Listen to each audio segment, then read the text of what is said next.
What I want to do mainly is I want to get a haircut, man. Like, it's been 3 months since I had my last haircut. And everyone's doing home haircuts. Like, Don, you've been doing a home haircut, right? Yeah. And also Garcia has been doing a home haircut. You do it yourself, or do you get someone else to do it? Shave, man. I do it myself. There isn't much to cut. I mean, so like, so. Me, I have to get like fades. I have to get the fuckboy line. I have to like comb over the whole lot, man. Like, how long has it been? Care.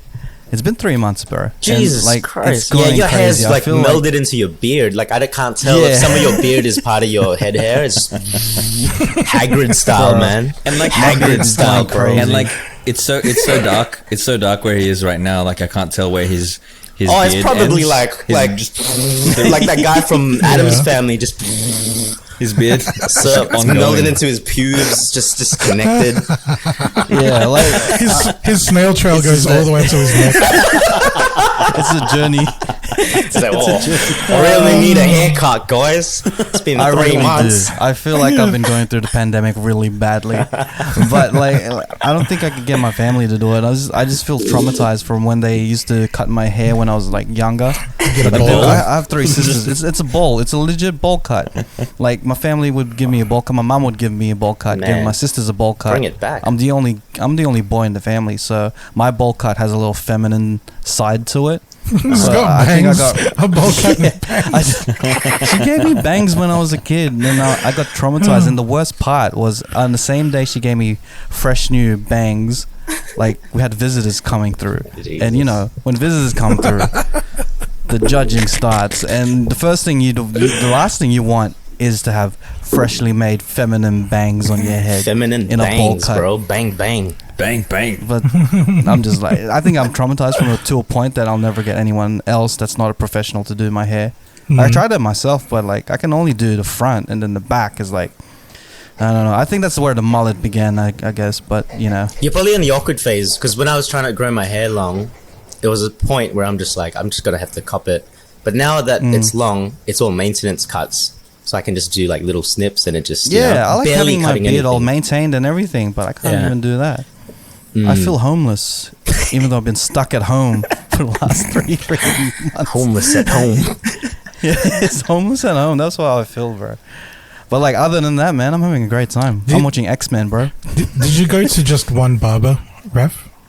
Yeah, I've started doing that one barber thing for the last 3 years. Yeah. But before that, I was like, whatever barber's nearby, just cut my hair. You need a relationship with your barber. Exactly, it's like you maintain that. It's like a rapport and shit, you know? You have a routine, and they know you. And the only way that I gained a relationship from the barber is he ended up giving me a discount. And I'm like, all right, maybe if I stay here, I'll continually get discounts. And therefore, I'll save a lot of money than going to any other barber. But like, I do get the whole relationship between the man and his barber. It's as close as I'm the other way around, actually. Right. So I go to my barber, but I tip them just as like an incentive. But now it's like, I tipped you, just guarantee me a good cut every time. Because I hate going Russian roulette in a barber. Like, you ever go to that? Then you don't know who you're gonna get. And then sometimes you'll know if you fucked up. Like, they give you the shit guy, and then he's like, oh, it's your turn, and you're just like, oh, that's fucked. I already know I'm fucked. Like, what I usually do is I try to you suss out in the group of thing. There's usually a line for the person who is the best like hair barber in the entire place, because there'd be a bunch of them. There's that one guy, his chair is always free. His chair is always free. Don't go to that, dude. Don't go to the noobs go to it. The noobs go because they don't know. It's like, oh, there's a free one. It's like, yeah, okay, I'm free. And then it's like, everyone's looking like, oh, he messed up. That's over. Yeah, definitely. I reckon all the barbers be like, oh, he's getting the special today. he's getting the special. I think when we interviewed Kev Guanzon, on the show, one of the things he said was, thank you to all my friends for letting me cut your hair, like, you know, letting me ruin your hair. Because you need to start off somewhere. You know, like I could imagine. Thank you to all the people who made me film their music videos. All the older music videos, I can remember them being like super trashy. You got to start somewhere, right? Homemade. You got to start somewhere. And now we are professionals. Then I'll take care of my people. Yeah. There you 100%. Go. Hey, all right, let's start the show. Let's do it. Yo. Welcome to another episode of the Cheatcoders podcast. My name is Raph. This is episode 161. 161. And I am here with my usual suspects of doing stuff. What's doing? And all the way in the wild forest, this is the wild thought himself, Garcia. Wild forest. And across the pond, across the ocean, Yeah. on the other side of the world, we have Mr. Nuts Blazing. Oh, I'm wild too. Wow. Everyone's wild He's today, all wild. man. Because I feel everyone is wild, man. Wild Nuts. Everyone's got a wild side. So I'm gonna make this a very wild episode. Wild style. Not really. We do have a lot of things to talk about, anyways. But well, as always, we always start off with the good foot, which is the wild foot. So the wild thought of the week comes from the wild thought himself. Is Mr. Wildfoot himself? Is Garcia? What's the wild thought of the week? That's wild. All right. Well, since we were talking about haircuts, right? I mean, obviously you see me cleanly shaved, Hey. and it's not just at the top that I'm cleanly shaved. And I'm not talking about my beard either. You know what I'm saying? And I'm doing that and getting back into the swinging things because, again, it's easing out. The But swing of things sounds funny. it's, swing Pun of intended. things. Pun intended. But this one's more of a life hack. So, I'm trying to get back into it because lockdown's easing out, and you want to be fresh down there. You want it like Christmas morning every time, but you don't want to be like getting the razor out and cutting yourself. You want this to be like a natural thing that you do with your normal day-to-day stuff. So I figured, like, what's one, the other time that I'm constantly touching myself down there is, Saturday nights or whatever. But rather than using lube, you know what I've been using, bro? That Nair hair removal? Remember that shit back in the day? Like, it's like a hair removal lotion. Are you saying that that's you one that use that burns? for like for the self maintenance thing? Yeah, bro. Well, I mean, Hey, I'm maintaining myself before I go to bed. Two birds, one And stone. I'm just, exactly. I mean, I've got one bird, but I know what you mean. And it's smooth as eggs, bro. Smooth as eggs. So there's a little bit of a life hack for you from Wild Thought. Use Nair hair products, and it won't feel like a chore. Yeah, I don't think that's safe, bro. I'm not trying to think about safety. You know what I mean? I mean, some areas don't do too well with that. It's quite toxic, isn't it? Like you don't want to get into some areas. All I'm saying is, like, it'll get real sensitive. Let's just say the beak of the bird is not accustomed to the intense sensations of this technique that you've discovered. I'm not speaking from experience. I'm just saying. I'm just curious of like how you found out this technique. Did you just run out of lube or something? And you just like, you know what? Oh no, I'm a very inquisitive person. And I figured, you know what, like, I'm kind of a bit like MacGyver.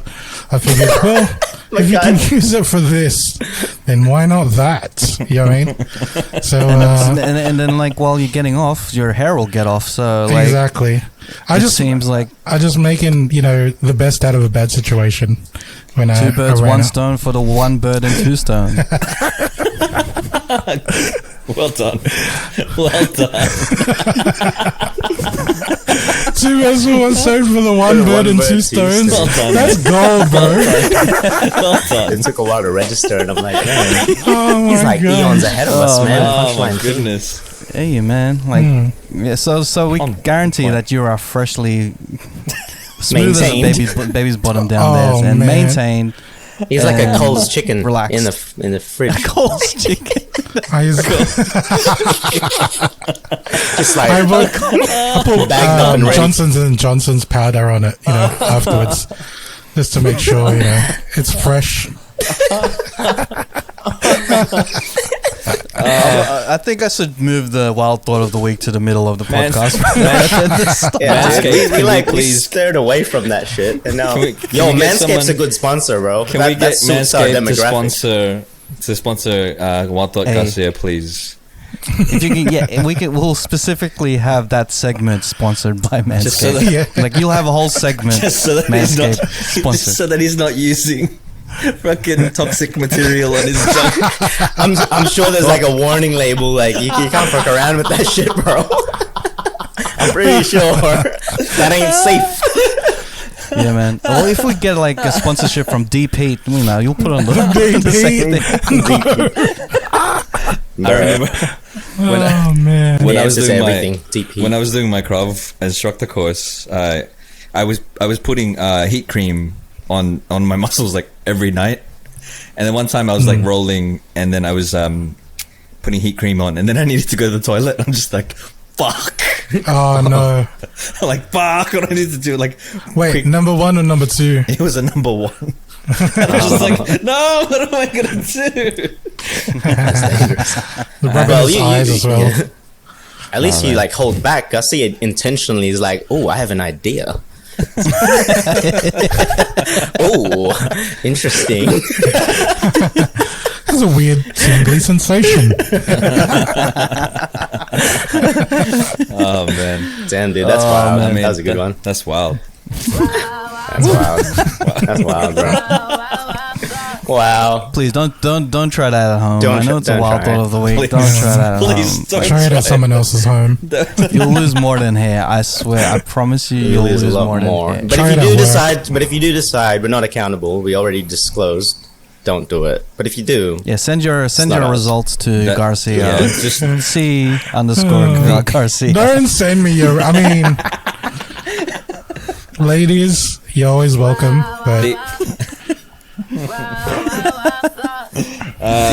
We do not Let's advise. So, just disclaimer, full disclaimer: we do not advise you to use Nair hair removal products on your nether regions Oh my god. as a lubricant On me time. at all. It's not for me time. It's a not to be done at home. Not like professionals that we have on the show, right? Just. See, while Doc Garcia is a professional and knows what he's doing, please do not copy No, I him. don't. He's the master of masturbators. the master beta. All right, so let's move on to something a bit more knowledgeable and That wasn't knowledgeable enough, but yeah, let's go. wasn't knowledgeable. We're gonna go to the fun fact of the week because Don doing stuff. You have a fun fact of the week for I was us? gonna go like, is this on the other spectrum of the thing? That's perfect. Yin and yang. I was gonna Sarah's talk about. segue. I was gonna talk about Dr. Seuss. Hey, So the Dr. cat, Seuss, right? Dr. Yeah, Seuss. Cat in the Hat. So I like him. He's a good I guy. recently found out that some of his books have been taken off the shelves because of racist or like offensive imagery in his books. Oh. So like we all know Dr. Seuss as Cat in the Hat, the Green Eggs and Ham, that like, you know, fun-loving kids books and stuff like that. Apparently, their publishers have chosen to remove some of the books off the shelves. So even though they've sold over millions and millions of copies, some of these books they include. And to think that I saw it on Mulberry Street as one. If I ran the zoo, 2. McElliot's Pool on Beyond Zebra, Scrambled Egg Super, and the Cat's Quizzer. They're the ones that have been taken off the shelves. You can still see Green Eggs and Ham. You can still see Cat in the Hat, but they've been removed due to racist and insensitive imagery. I was only able to find Do you one. have an example of what the imagery was? Yeah, is it the illustration or the words itself? It's the illustration. So I was only able to find one, and there was one of them, and I looked it up on. Let me see if I can share it with you guys. Can I share on the screen? You can screen share, I think. I don't know if it'll come up on the maybe. Yeah, you can actually. Well, there you go, mate. There you go. And this is pretty stereotypical, right? So you see a Chinese boy who eats sticks. Oh, That's fairly Eats stereotypical sticks. imagery. So that was the only one that I was able to find. I started looking at the other books and didn't give a chance, but they realized that this is offensive and this is not what we should be publishing, so they removed it off the shelves. In other words, it didn't age well. It did not age well. Yeah, you kind of forget that these things were written back in what 60s or 70s, right? Yeah. Yeah. And there's It's a different world. There's a lot of that. There's a lot of that stuff. And here's a question that I wanted to ask you guys. What was something that you saw when you were younger that you were like, oh, I don't know if that's something that doesn't age well now, if you think about it. Pepe Le Pew. Pepe Le I mean, Pew. What's Pepe Le Pew? The Rapey skunk. he was in Looney Tunes. There was a skunk that would be like. He was a mad sleaze, bro. Punch him in the face. Nah, yeah, he's an asshole. That's true. Yeah, he was very aggressive with his methods. Advances. Yeah. And this is a cartoon for kids too, you know what I mean? So it's not like, I mean, back at that time, we didn't really have cartoons for adults, which is like, you know, like I'd say Family Guy and, you know, targeted for an older audience. Yeah, so Simpsons anything animated was for kids. Simpsons was deemed like, I remember even in high school, they're like, you're not allowed to watch The Simpsons because they thought that was too, but it's actually got so many like good life lessons in that show, like later on. But back then that was like as bad as it got for kids. But yeah, you're right. These days, Family Guy, you got, I don't know what Even else like there is. South Park, you know, was the first one with people That really swearing pushed and it. stuff. So that was very clear, right? That wasn't for kids. But when you've got Bugs Bunny and Looney Tunes going like, hey, this dude just constantly chasing female skunks, like no means no, right? But this guy didn't take no for an answer. As an adult, you kind of just go, God damn, man. Like, holy shit. Yeah. And the other one was Speedy Gonzalez. Oh, I like him though. He's cute. Like, great character, but like he was a stereotype for He sure. was riding the stereotype, Yeah. But a lot of them did that, right? Same with Well, if you're gonna go like that, from then The the whole- Simpsons. Nearly all of the Simpsons is like It's bunch all of stereotypes. Yeah, I don't mind it. Yeah. I think it was Like a bit. Apu is no longer shown as much as he was before. I think he's already like gone from the Simpsons. Yeah. Yeah. He was the stereotypes of Indians. Also, because But the then they didn't- actor was an Indian, so got in trouble. And then they didn't cancel all the other stereotype characters from the Simpsons as well. So it's a bit strange. It's like if you're gonna cancel one, why not just cancel the rest that are stereotypes? Yeah. Like pretty much every character in the Simpsons is a stereotype of something, whether it be a race or a Just a thing. occupation Yeah. or like a family personality. So like that's what it's pretty much like sitcoms and everything have been built on, stereotypes of particular things. It's just that we're in a tough time now because everything's So sensitive, not deemed what do you call it, politically it's not incorrect. politically correct or Politically people incorrect. are, because it's a sensitive era, man. Yeah. Like if it was up to me, then you know we would keep all these things because you know at the same time, you know, it's good to laugh at ourselves. Like we should be able to laugh at ourselves and not to take ourselves too seriously. So you don't think there's stuff that you grew up watching that should be taken down? I can't think of any. Like Not for maybe me. they should, but like because like I don't know, it was a different time then. Yeah. At the end of the day, like the 90s is different to now. Like if they get taken down, they get taken down. But it doesn't really affect. It hasn't. If it affected a lot of people, then it would have shown at the time. But like now we're in a new age where we have to be more, open to these things and recognize them as sensitive things. Then we will have to take them out. But like to me it's like it's a different time. We can't blame them for what they did then. If we're gonna we can cancel it now, take it down, but we can't be like we have to cancel the person entirely just because of that. Yeah. We can't cancel Dr. Seuss Mario Set for that. I mean Dr. Seuss. But the dude's probably, is he still around? No, he's passed going, now. right? Yeah. But I get it because Dr. Seuss books are still selling. You know, it's definitely something that, like for the publishers that own the rights and stuff, constantly making money off of his work. They've got to be aware of that shit because I think the main difference now is people have more of a voice compared to before. You buy a book and if you don't feel good about it, or you feel like, hey man, you shouldn't be like talking like this shit about Asians or whatever, like that photo. They're not going to hear about that shit unless like people are bothered to write in. Whereas now, you catch flack off of people's stories and posts and stuff, and that gets shared. So it definitely gains some momentum. That whole thing of boycotting a product is it's much easier nowadays. Yeah, that's true. I'm a little bit more salty about the fact that there's no Filipino dudes in Simpsons. I mean, there's just so many times that the Simpsons, especially Homer, he got into all sorts of shit, had to go to hospital and stuff. None of those nurses were Filipino. I mean, this is bullshit. What happened to that stereotype? You're leaving us out, dude.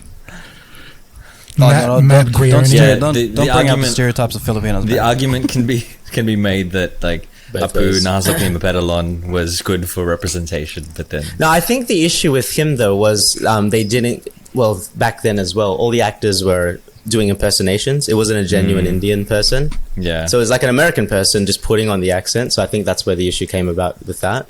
But otherwise, like, there's always context, right? I think that's the main thing. Because it was made back then, and maybe it was deemed like, I don't know, people were less sensitive back then.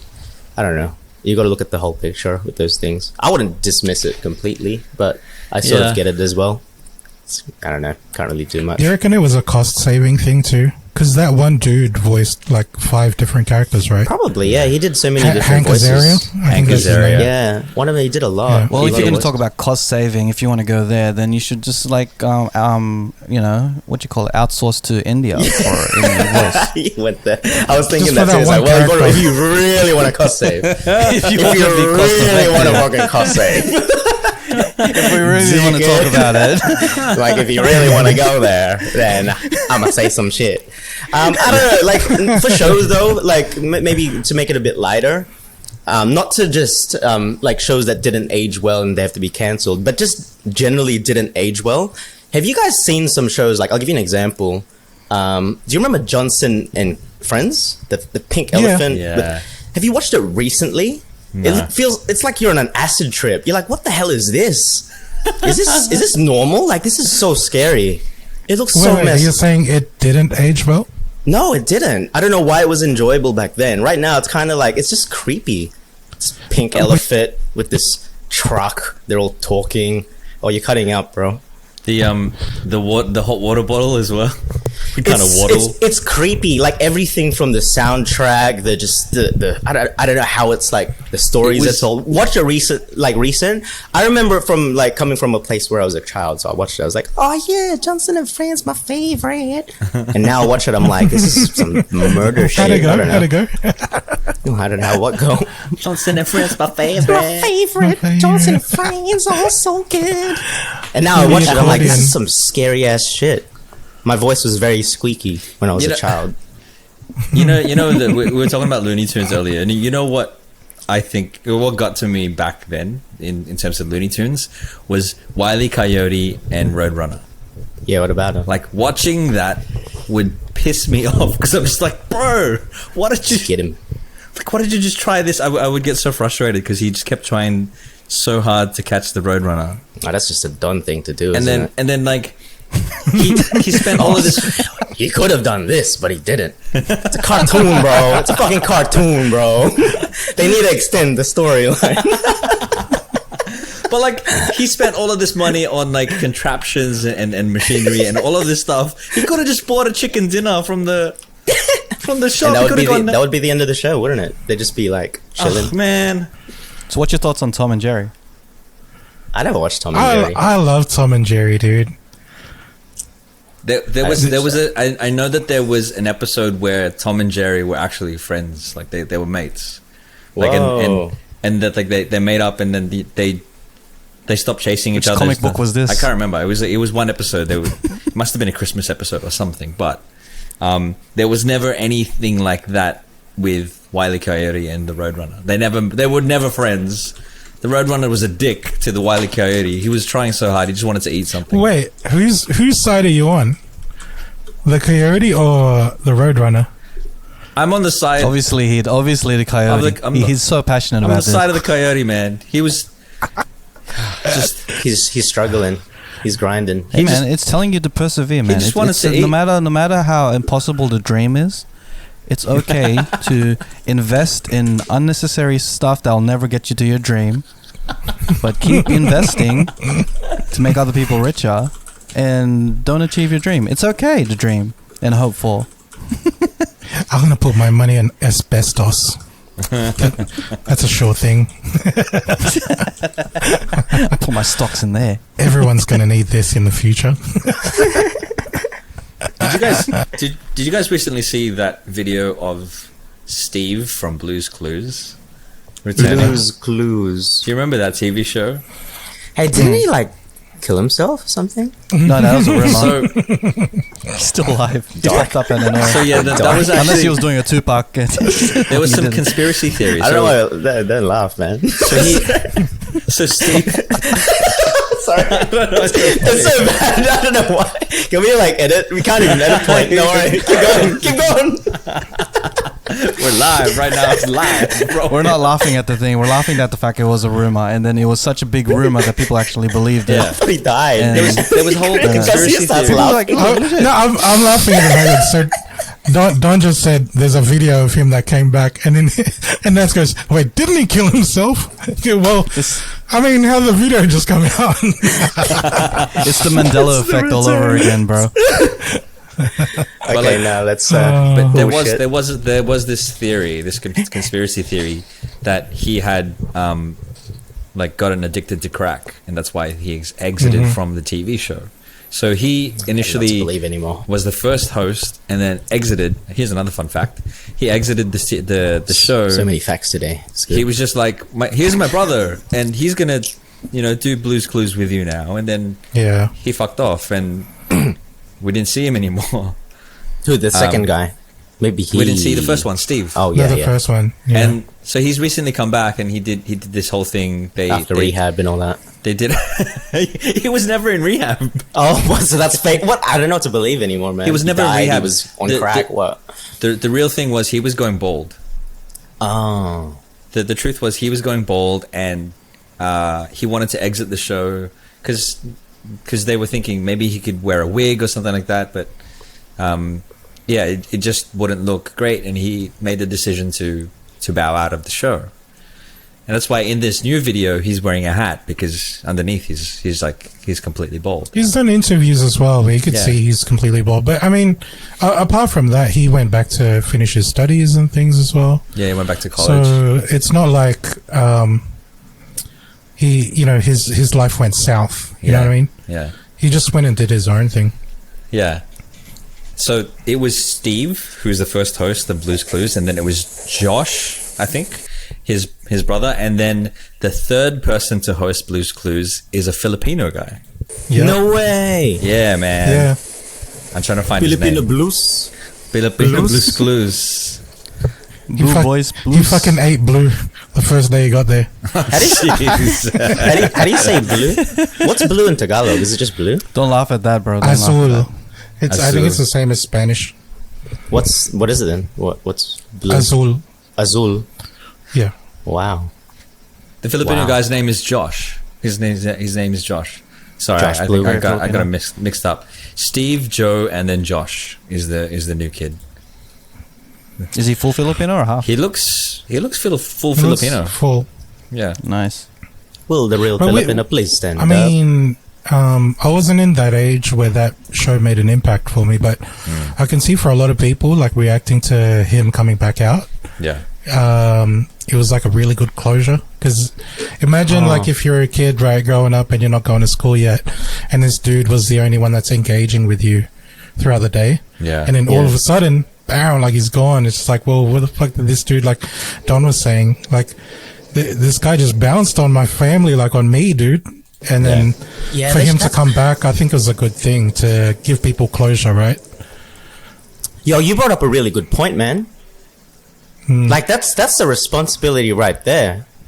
Like, if you're Especially gonna with put, kids, if you're gonna put your face out there for kid shows aimed at kids and then just bounce, that can bring up some sort of like, especially if they're in it from a rough home or something, like, and this is their escape. That's why I think cartoons is the way, because you can recast voices and stuff, and a cartoon can always, like, how old are the Simpsons? They're like 100 years old now or something. Yeah. How long can Bart be freaking 8 years old?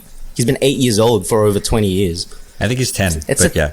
whatever, 10, yeah, yeah. whatever. Yeah, okay, I get it, but you know what I'm saying? Like, you know what I'm saying? Like, I'm like, not whoa, dealing with the man, details. that's a good point, man. I'm not gonna show my kids any like real people, because if they bounce, I'm like, where'd you go? You can't just bounce on my kids when they need you. Well, you just decide to stop your show. You decide to just. No, I'm not doing the show because I'm going bald or some bullshit. Like, no, you get back on. You get back on, man. You can't just leave. It's a good way to ease them. You do that episode. You do that episode, Blue's Clues. Who the fuck you think you are, huh? This is like when shows get cancelled. You're like, oh man, it was getting good too. Yeah. The guy's name is Josh De La Cruz. Hey, it's my cousin. Jokes. Yeah, man. Fun facts. Yeah. Fun facts. Thanks, Don. Enjoy that. one. Deserves an air horn. I want to move on to a topic because, like, Nats is a fan of Eminem, right? Yep. You're still a fan of Eminem? You're avid fan? Yeah, like to the core. And I'm a fan of Eminem. I'm not excited. Yep. So, like, he has opened a restaurant in Detroit. Oh yeah. And it's called Mom Spaghetti. Mom Spaghetti. Are you for real? Are you for real? I am for real. He's opening a restaurant called Mom Spaghetti. Really? In Detroit. And and I like the fact that he's making fun of himself. I don't know if, like, right now, it's one of those things where a celebrity do shit. I don't know if it's a real thing or it's like a promo run for the next album. It's Paul Rosenberg. You know, like we'll find out if it's real or not. We'll see in the coming months, coming weeks. I'm pretty sure this is a rollout to his new album. I think it's going to be called Marshall Mathers LP 3. Part 3. And I think, but if this is a real thing, man, that's cool, man. I think it's real. I would go to Mom Spaghetti. He's done runs of this as a stall, like a food stall, not as a proper restaurant. But I think I wouldn't see it far off that he's actually just going to open a, everyone's got a restaurant. And there's like a shop called The Trailer next to it or part of it. It's hilarious. It has something to do with stands or something like that. I forgot what it's called. Trailer for stands or something. But yeah, man, I encourage other rappers or musicians to open their own restaurants with lyrics from their own songs or something that really turned themselves into a meme, you know? Like, I really, I don't know what else other artists can do, but I encourage to open restaurants, man, because, like, that's another way to get some money from your likeness. And yeah, so my questions to you guys is, like, what restaurant do you think an artist should open up? I think T-Pain should open up a store that sells apple bottom jeans and boots with the fur. Like, Hey, like, why not? it's not even a food shop, a restaurant. Why not? Even if it's a restaurant, right? Every customer, Yeah. it's apple bottom jeans. Or just like That'd be food that is apple inspired. Everything like you get the apple pie jeans salad, apple pie jeans. What's it called? With ice cream or whatever. And then it's everything. All the desserts are served inside boots that have fur around it. Just Oh yeah, like a shoey. a shoey, yeah. What's that Random group shit like that. with Andre 3000 and Outcast. Outcast? They should have one called Did you say entree or Andre? Entree 3000. And they should have an ice cream store called Ice Cold. Ice cream.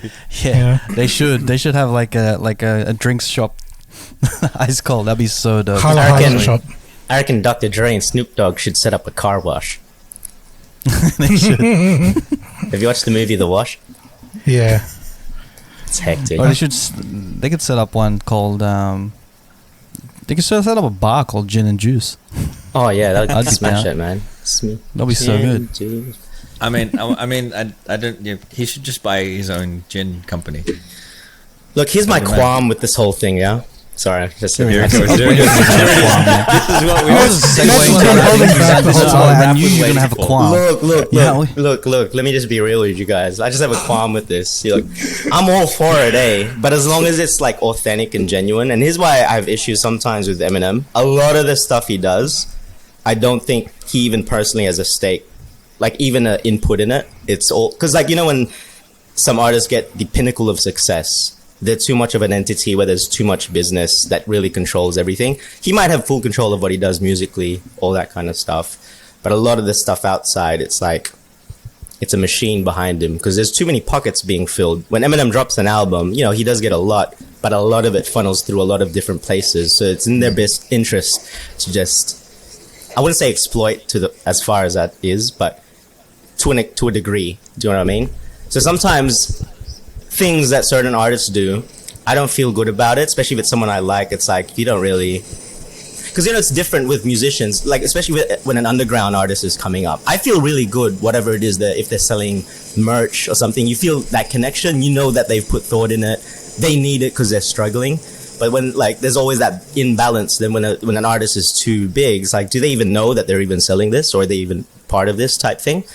That's my only sort of qualm, if that makes sense. But then, yeah, it's hard to tell. Like, you know, he could, I'm not saying Eminem isn't, but I know for a fact there's been other things that he probably doesn't even know, because he doesn't even use his socials. Everything he posts, it's done by like a Twitter manager or someone, because you can tell, like, half the stuff, it's like, no way he would write something like this. They try and make it look like he would, but he doesn't. He even admits it himself. It's like, I don't know how to use computers. I just rap. He's like, what the hell? This guy doesn't know anything. He's just, you know. So you think that it's not really him, it's just his management a lot team. of it, I can name a lot of things that definitely isn't him. This one, like, I'm not going to dismiss it. I think it's still cool. And, like, he does help a lot. Like, when he does things, he does a lot of charity he doesn't talk about. But it's, you can't, like, it's hard to believe that, you know, a lot of the things, especially the big money-making things, especially, like, yeah, like Raph said, he always has some sort of campaign before he does an album. There's always some sort of run. And as if he's going to take the, like, he's like, yo, we should do this. It's like, no, this is what we're going to do, Eminem. We're your label. There's a lot of money at stake, yada, yada, yada. That's just the only difference. And, you know, I'm not like, oh my gosh, it's amazing, Eminem's doing such great things. It's different when it's like I said, it's from an independent point of view, or artist coming up. It's more, I don't know, genuine or authentic. That's just my input. Like, I'm just trying to bring it up. Do you think Eminem has reached a point in his career that he's just too big, that it's hard to really believe that it's, you know, him that does all these charitable things or creates a restaurant? Because you know that the thing that got him to the top is not only his skill and his music, it's also the machine that is behind him. So that machine thing is always going to be dwelling through every decision that he makes. Like it's going through probably, like, if there was never a machine that was behind him, imagine he was like an independent artist that really rose through the ranks, and just used and then he went to Aftermath and did his thing, and then went independent and keep growing and stuff, and then did all these decisions. Do you think he'll be more believable as a person that has more in control of what he's doing? Maybe. Ownership is the thing, right? So when Jay-Z does something, do you think it's a bit more? I think Jay-Z, being who he is, being a businessman as well, is more in control of what he does. Yeah, it's believable that Jay-Z is the businessman, that Eminem is a businessman. Eminem's not a business, for sure not. Like, he does his own business ventures, but he's not like, that's not him. It's just not who he is. Well, it's evident of how, like, Shady Records have came to be, because, like, if you notice, the only people that really came out of Eminem's shadow in terms of Shady, or in terms of what thing is 50. Yeah. Everything else was pretty much used as a tool to promote Eminem stuff. Pretty much. Pretty much. Yeah, facts, but like the whole thing. Yeah, I want to segue out of this Eminem talk and talk about, because like this whole big machine controlling everything that you do. It kind of reminds me of like the time when Frank Ocean finessed Def Jam. Have you heard that story? I don't know the actual story, man. Could you do tell elaborate, expand? So this is my understanding of the story. Like we don't know if it's true or not, because like this is all hearsay, and it's allegedly said that through the last release of his album Blonde, the release before that was Endless, right? Which was the little 45-minute video clip which had a soundtrack to music by Frank Ocean. So that had like the Aaliyah cover. It had other music. It was very experimental. Like it to a point that this was too experimental to be mainstream, you know. So he ended up using that as a way of saying, "This is my album," and that's because he had one more album left in his contract. So it's like, "This is my album that I'm going to use, Endless," and it gave an exclusive deal to Apple. So only Apple had it because that was the time when Apple Music was coming up, and I remember that time that it dropped. I had Apple Music because like I downloaded Apple Music, subscribed to it for the only fact that I wanted the Frank Ocean music. And when that happened, and then I saw it, and I was like, all right, I wasn't really into it because it was too experimental. And I was like, damn, Frank Ocean is the type of artist that he drops something every 4 years. So, you know, I was kind of disappointed into it, but like I liked a few songs. But then that album was to solidify his quota of having one album left. And then the next day, he opened up his own independent label, and then he released Blonde.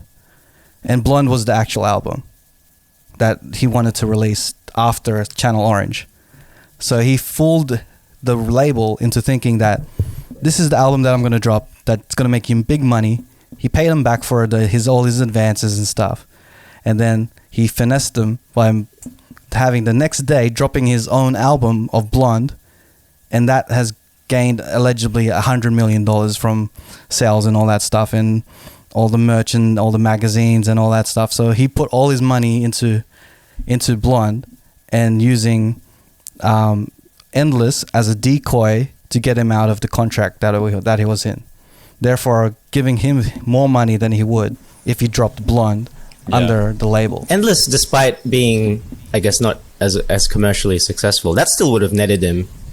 That would have paid his just running off his name. He would have still probably made money, and obviously he's a profit from then. You know what I like about, well, not I like, what I commend him about. That's very bold to do it on the next day. Like he didn't even let it wait, like give it a month or two. He was like, it was very like direct. Like it's a direct, like almost, it's passive, but it's definitely like a FU to the label to do it on the next day, because you know that he definitely like intentionally did this. Because like if he waited maybe a month or two or something, it's like, oh, by the way, I got another album. But by him doing it like straight up the next day as well, I'm like, oh wow, that's bold. Straight up the next day. That's he dropped bold. His single. He dropped everything, and then like he dropped it. Then he announced his label at the same time. So it's bold. Yeah. The whole thing had its all. It was all planned. It was all planned. It was already the plan was already coordinated well before even that second album, Decoy, that you mentioned. Wow. I just love it that he actually had a decoy. Yeah, it's pretty cool. It fooled me. It fooled everyone. Like at the time, as a Frank Ocean fan, because like before Endless drop, everyone was hyping up, when is this album coming out?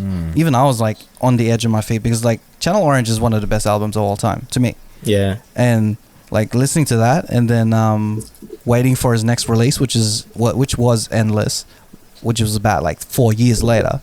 4 or 3 years later. I don't actually even remember it releasing, man. I remember the hype, man. I remember the big hype of him like dropping hints of when it's gonna drop, subtly dropping little snippets of his next songs and stuff like that. That was going on for like 2 years, and everyone's like, oh man, like, because at the time after Channel Orange, everyone deemed Frank Ocean to be one of the greatest in writing into like the indie music, and he was in his time like that was like the Andre 3000 of R&B music. And then when he dropped Endless, like I remember like, the video would drop like it was a 24-hour stream of him building a staircase with the music going on the loop over and over again. And then I was like listening to it, and I was like, I'll feel it, but I wasn't really into it. It was just too experimental to me. It's not on Spotify or anything like that, is it? It's not on Spotify. The only way you can get it is Apple Music. Wow. Because it's exclusive to Apple. He got the money from Apple to be like, this is gonna be this thing is gonna be exclusive to you. Yeah. With Apple thinking it's gonna be the album that he's gonna drop. Yeah. The second album that he was like supposed to drop, which is Blonde. Everyone was thinking that Apple's gonna get Blonde. And imagine that, like Blonde being exclusive to Apple to this day, instead of being on Spotify, instead of being in all these streamings, and it only stays on Apple. Yeah. But instead, they just have endless. I think artists hurts themselves when they do that too, being exclusive to a platform. Anyway, that's another whole. I really liked his album Nostalgia Ultra. Now that's my favorite. That's a mixtape too, wasn't it? It wasn't even a mixtape. Because there was you couldn't get any the samples cleared. Yeah, you couldn't get the Eagles sample cleared. None of it. That was straight up mixtape styles. Like American Wedding wasn't cleared. Swim Good was one of the really good songs on that. It's one of his best tracks. That whole album's good. I really like Nature Feels. So he sampled a MGMT song, Electric Feels. And he couldn't get it. He couldn't get that cleared, but that wouldn't. But that was literally mixtape style. You wouldn't be able to clear that, especially that Eagles one.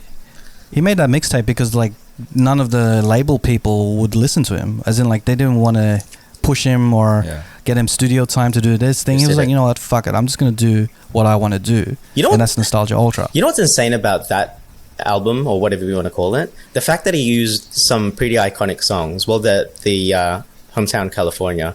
Like you can't imagine some instrumentals even or beats. You just can't imagine ever being like better than the original. And I'm not saying it's better than the original, but I honestly think it's almost like so on par. Like he literally took it and approached it like it was his own thing. Like he ignored that this song existed and did what he would do, imagining if like in that time he had that beat or that that tune.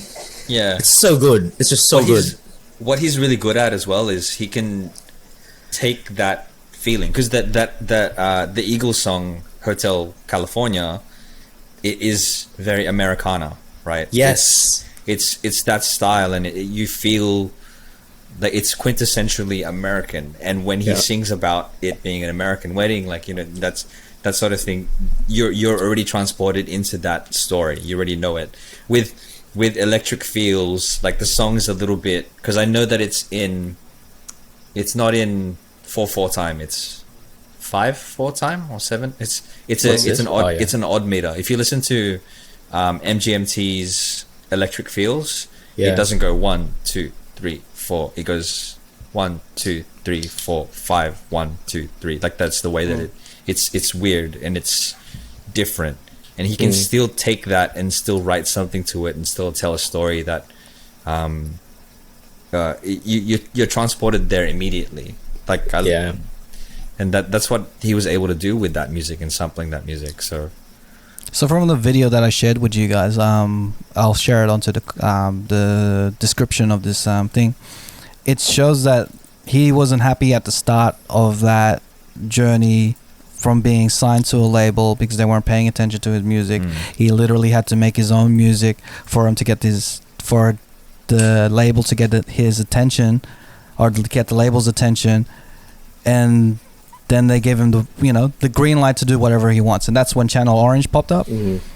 And at the same time he was on Odd Future, which was an independent label or independent group with the like minds of Tyler the Creator and all them. Yeah. And I think he got inspired by that. You know what? I need to do my independent shit, because like creative control is where you're gonna get it. And then he used the leverage of Channel Orange to be like, you know what? All right, cool. Let's do this next album. It's gonna be my last album.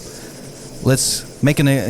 Then they wanted it to be exclusive to Apple, and then he's be like, all right, cool. Now I have all this leverage from Channel Orange that he could pull off, making his own label in the behind the scenes. And creating this album while creating another album to be the Decoy, and then releasing them both in one weekend and receiving all the money he gets from Apple for releasing the Decoy, and then getting the real money that he was going to get in merch, in like the independent label, and in the independent album in Blonde. Yeah. And he left from there, and then dude made millions, man. It's one of those things, man. Garcia has a question. So after, what was the aftermath like? So did he end up getting sued and shit for what he did? He technically didn't do anything illegal, Yeah, he paid back what he owed the company. Because he had Because faith in that he'll get more money at the beginning, Yeah. right? They like when you do an album, a label deal. It's like you owe us 2-3 albums. I don't know what detail that they put in, but you can imagine like you fulfilled what the contract. It's like a bank loan almost. You have to fulfill like that's your mortgage or whatever it is. But it's He it's fulfilled an the album. contract. How many albums he had to do? He fulfilled that. Right. He He's paid out. back his advances. So he was pretty much clean. Yeah. Okay. And then after that, the next day, it's just the fact that the label didn't get Blonde, Right. They didn't which get was the Blonde, yeah. Blonde, which is the album that like That was his he baby. pushed to be That was his the one. baby. You know, His Yeah. magnum opus. like It is smart. you got to appreciate that. It's a smart move. It's a brave move. Bold Yeah. strategy. Fuck with Because it. there's, Like there's that. definitely repercussions for that kind of thing being like how labels are, because it is at the end it's a business, but at the end sometimes I think creatives forget how much power they do have, because at the end without their creativity there's really no product in the end.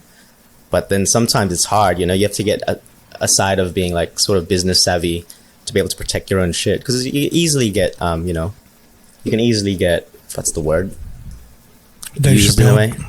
Dave Chappelle, yeah, practically. Dave Chappelle never got Dave Chappelle, but he did get like cock-blocked by the industry.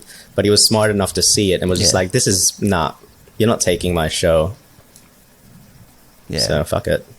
It's good. I mean, like I don't know, like the story now. I don't know if Frank Ocean's being Frank Ocean now, by not dropping any music and just doing subtle hints to here and there and not dropping an album, or is being blacklisted. I don't know what's the deal with Frank Ocean. Like He's like that though, isn't he? He's very yeah, he's like that. secretive, Like he's very experimental. He'll just pop up here and there. He'll just be like he'll just do whatever the fuck he wants. And like you gotta appreciate someone who can do that. Like He's got fuck Man. you money. he's got fuck you money, and he earns it by finessing the label. Like it's crazy. It's crazy. Like it's a Good on crazy him, story man. for me. It's Yeah. dope, man. You gotta I didn't know give about props, that. man. It's actually really cool. I mean, in a world full of stories where a lot of people get screwed over by major labels and like get screwed over by the industry, it's good to hear somebody kind of going against the grain with that sort of thing, and yeah, doing what was best for his work and doing what was best for him. Yeah, man.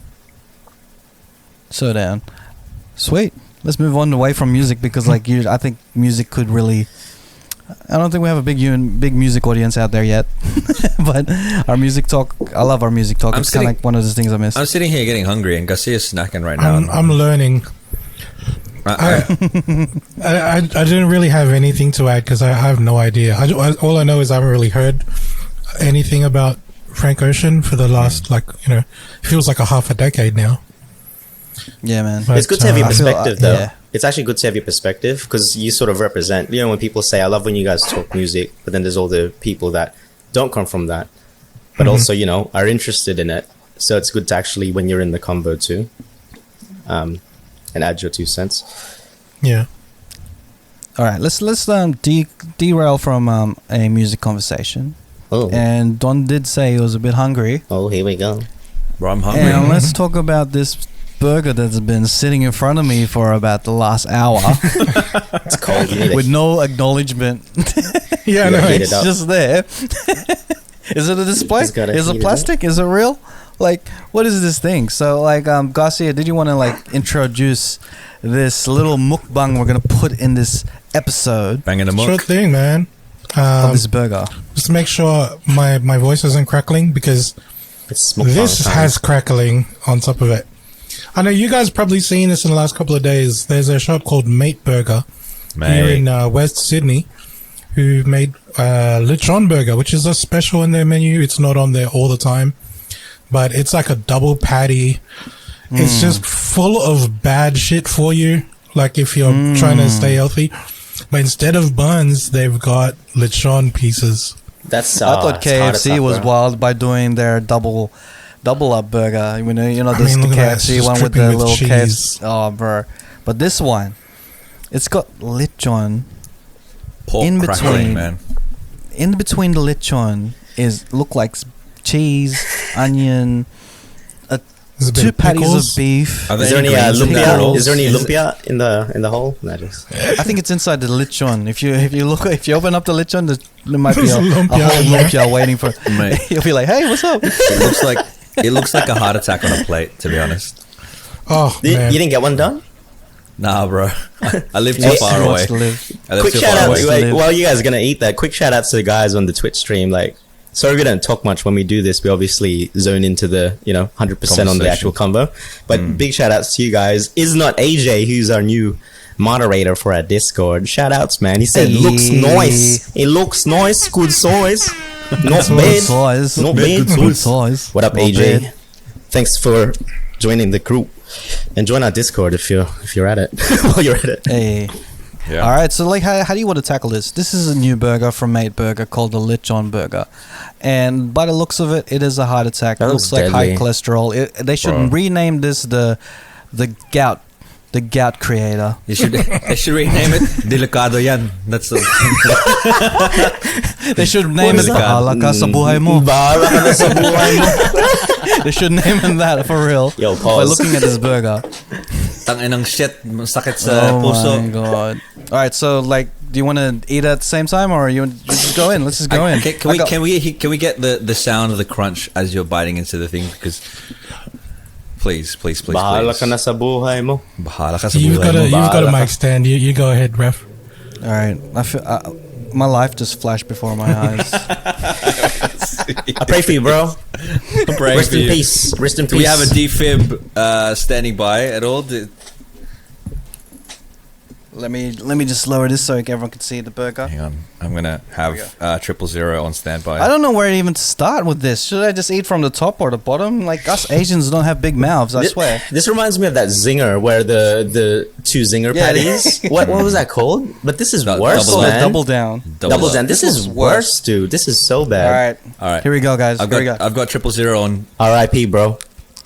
I love you, man. I never got to tell you this, but I love you, man. crunchy. Far out, bro. It's all over his beard. Look at it, just. It looks All right, guys. good, bro.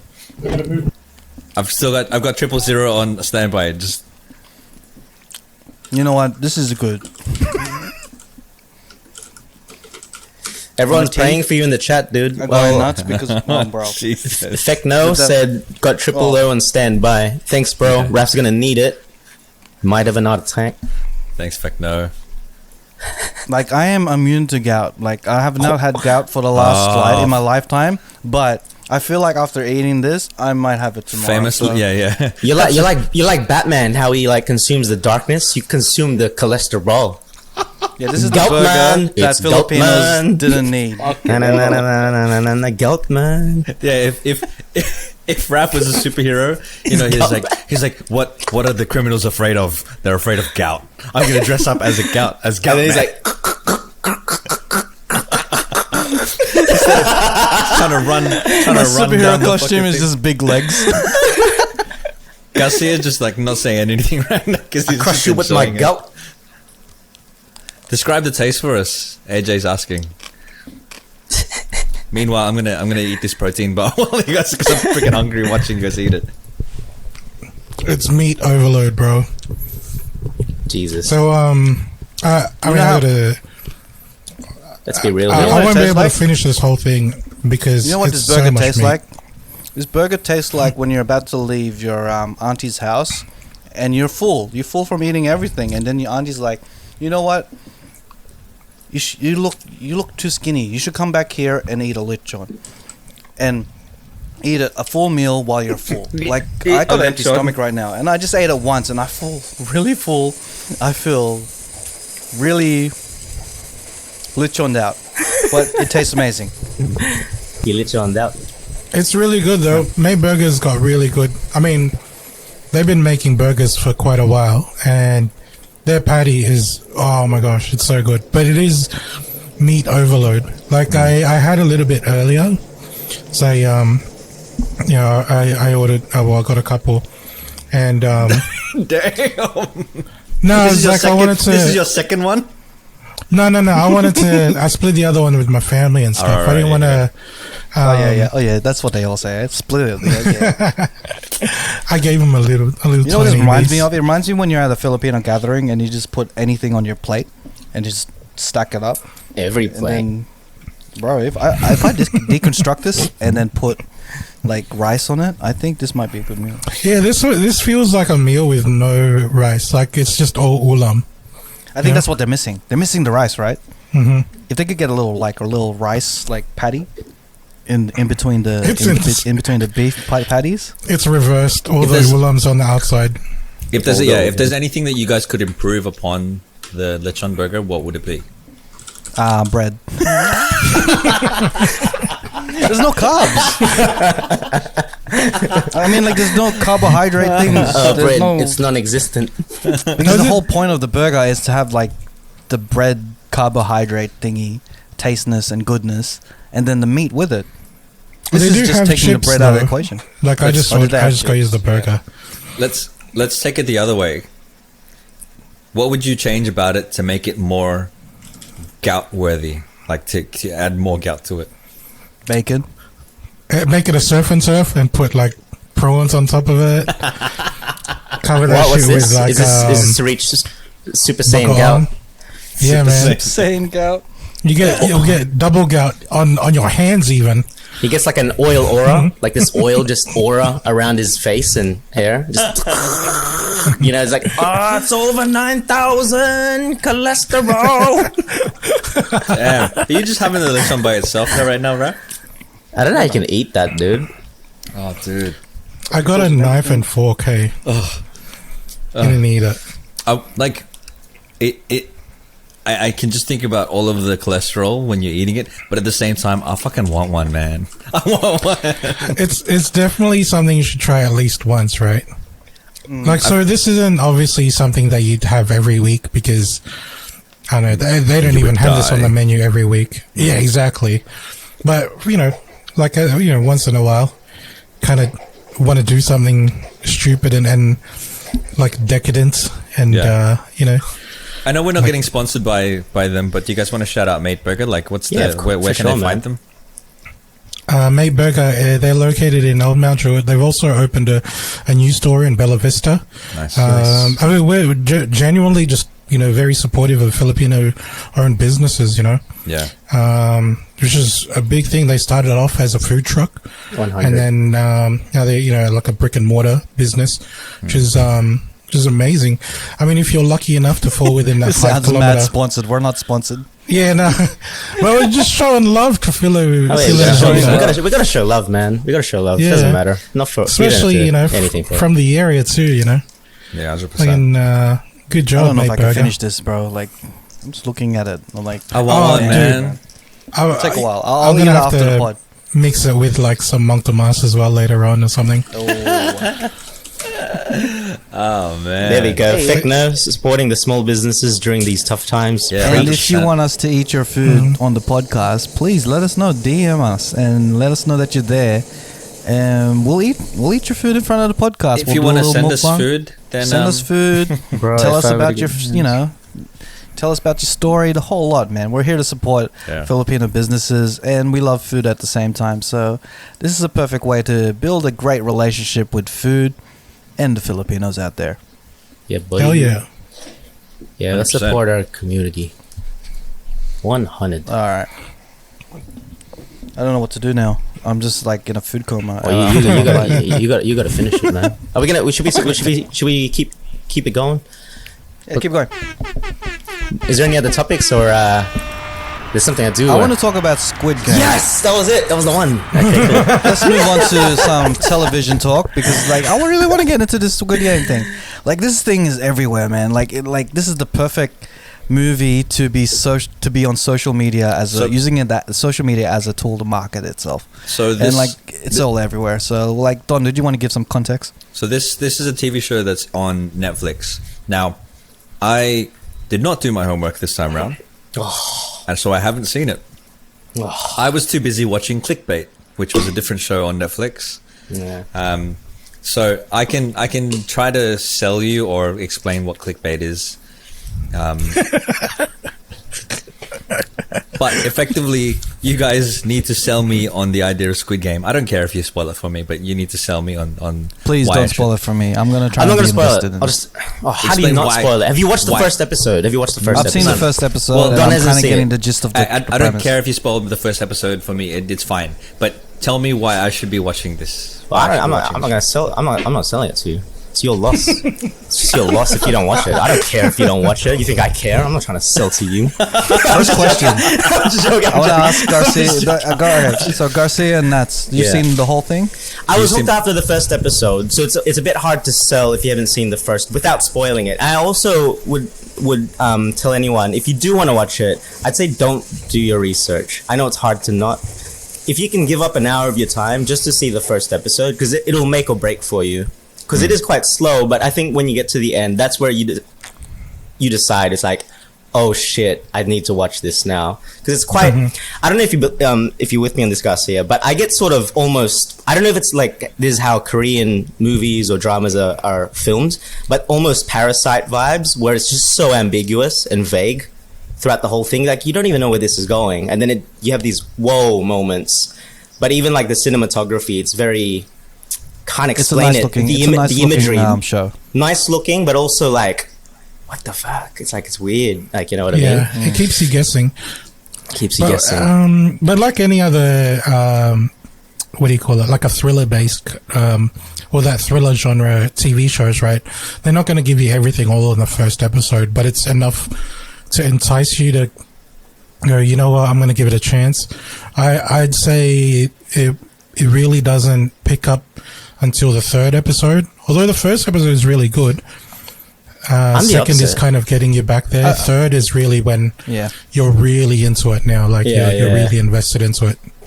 I started It's, watching. I think it picked up at the last half of this. Yeah, the second the first episode. one. But then it goes, Yeah. but then it's like, then it's a Because I get rocket it, ship. because a TV series you're gonna have to like establish a few things, Right. Can- establish characters, because like if everything was all ramped up, you're not gonna be invested in the people that are gonna be affected by the ramp up. Like if Yeah. this guy dies and I have no backstory, like to me to get invested in his character, I'm not gonna give a fuck. yeah. So it's cool that they did that, but like it's with series like these, like it could tell too much of the backstory and then it might get too boring. So from the first episode, I feel like it's got a good balance of, oh shit, things are going down, as well as all right, cool, let's establish some characters and let's try and invest in these characters at the same time. One question I want to ask you guys is, I don't know if it's divisive or anything, did you watch this in Korean or English? you can watch it in What do English. you mean watch it in English? I watched it in English subbed, like it's dubbed. English That's dubbed. the first thing. What? Like I was watching it and I was like, oh, this is dubbed in English. Oh, And then I dubbed. watched the whole really? thing in Dubbed. Oh, I No, saw no, this yeah, as- no, nah, no chance. Always. I started Korean. I 25 didn't know minutes there was and it was- English dub.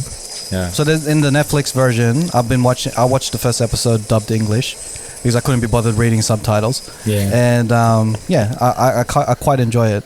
I do understand the people who like to watch it in Korean, be like the purist type of thing, It's and more read the authentic. subtitles and all that stuff, kind of like anime and stuff. But I did enjoy just not reading. Sometimes I like not reading. So To be fair, I the didn't English know. dub was a nice touch. To be fair, I didn't know Yeah. there was a dub. I just There's English dub, so you can Yeah. change the settings to make it an English dub or the actual Korean. Do they speak Korean? Like, do they speak like like? with an accent. No. You know how in Trece Yeah. they were saying some words in Tagalog, but they were speaking in English, and you can watch it in a Filipino dub. Do you guys remember that? And, Yep. and a lot of Filipinos were like, "Don't watch it in English. Watch it in Tagalog, in Filipino, because they mispronounce all of the words." Oh, really? Is it like that in the? Well, I couldn't tell because like I don't know much Korean. Maybe Garcia is the guy to go to, but to me it sounded fine. Like but and then also like it didn't affect the experience for me because sometimes you would watch it and be like, okay, the mouth is not working with the dialogue and stuff, and it's kind of out of sync and all that, kind of like kung fu movies. But that's where I led it to. I led it to like kung fu movies. I remember watching kung fu movies and the exact same thing. Jackie Chan movies, exact same thing, English dub. So like I have no problems with that. So a bit of context for this, is it? And I don't know if I had heard it from you guys, but it's like a Royal Rumble, Hunger Games type story, but it's in Korean. And the reason why they call it Squid Games is because there was a game that was played in the shape, the court was in the shape of a squid. Guess you gotta find out. The court itself isn't really the shape of the squid. It was just the name of the game. Yeah, right. So that is the plot. Basically, you've got a group of strangers that's going against each other, playing these children's games, and last one standing takes all the money. But at the same time, it's like when I'm saying you lose the game, you die. You know what I mean? That's how you lose. And it works on. I'll do a review. I'll do a quick review because I've only seen the first episode, and we'll spoil the first episode because I'm pretty sure a lot of our people are. They're not going to be angry for spoiling the first episode. Everyone in the stream, we're going to spoil the shit out of it right now. Turn it off if you don't want to. Only the first episode. First episode. So we're not going to go beyond that because I don't want to get spoiled for the rest. Yeah, Don doesn't mind getting spoiled for the first episode. He loves being spoiled. So we are central with one character at the start. So this is half. This dude's struggling financially. So he's like, he's pretty deadbeat with his money. He's like, every time he gets money, he spends it on ridiculous things, give people tips and all that stuff. He's really bad with his money. Super bad with his money. Generic So you already see a sign that this guy's really poor. And after a while, you feel a bit more connected to him because the only thing that we are really finding good value of him is his relationship with his daughter. So they have a daughter relationship, and with this character being the father, divorced and everything because of the snowball effect of money and shit, because it's bad use of money at the end of the day. Lot of debt, lot of money needs to be paid from shark loans, from the bank, yada yada yada. Then this random figure comes and plays this game, which I'm assuming is a Korean game that's been played by kids. So they play this game where they try to flip like Tazos, these little envelopes. And if he wins, he gets 100,000 won, which is, I don't know what's the equivalent, but that seems like a lot of money. And $100. Yeah. So this guy cons him into actually getting more interested into, and like triggering his gambling side, and that kind of lures him to be like, all right, there's this thing that we have that you could play more games like this and win money. And the thing is that this organization, this person, the salesman, knows everything about this main character, like down to his family, down to his debts, down to every single detail about his life. And that kind of lures him into a point where, what, I need to get money. And his connection with his daughter actually pulls more into that as well, because his daughter is going to go to America and he needs to find a way to make financial support so she can stay. So that's the investment of that character. And now we're going to the stuff that you want to see, which is when you get into the world of the factory, the world where they're playing all the games. They wake up in a room full of bunk beds everywhere. There's about how many people there were in that room? About 400 people. Wow. And then they play a good old game that I think is worldwide known is red light, green light. So everyone knows that game, right? From kids. It's like red light. You turn around, you're supposed to stop. Yep. So this is when all the intrigue comes. They're playing that game, and everyone's thinking like, all right, cool. If we lose, we lose, or whatever.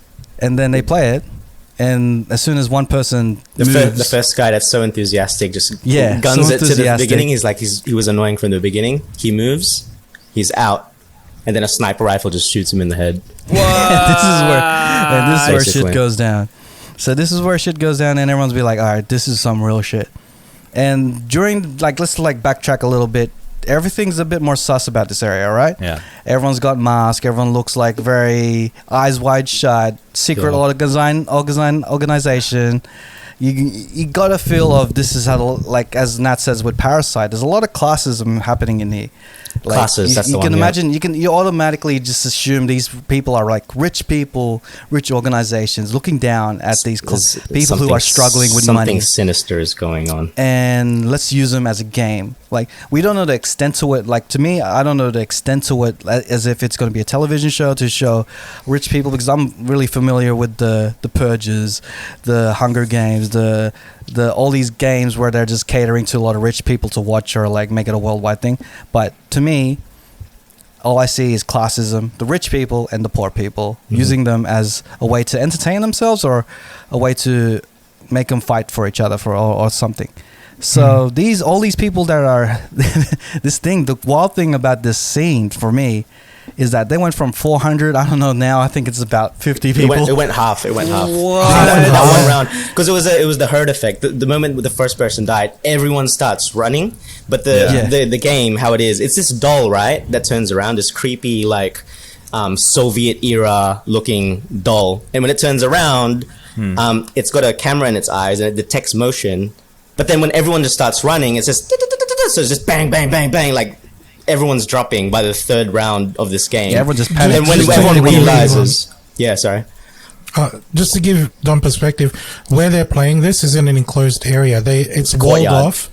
So they can't really escape. So when people started running, they were running towards a wall with a closed door. So they were just getting taken down, you know. Third round, it was the people that realized that it's motion detected that just stuck still, but then you just see the tension. Everyone's like, what the fuck have we walked into? And then it's just suspenseful. That entire, like Raph said, the rest of that episode, it's like, and shit. That whole sequence of that first game, it really established a lot of the characters that we're going to be focusing on. Yeah, that too. Instead, because the half of this episode, probably like 70% of this episode, we're focused on this main character, like, you know, this guy that seems like, you know, financially struggling and all that stuff, and lovable character.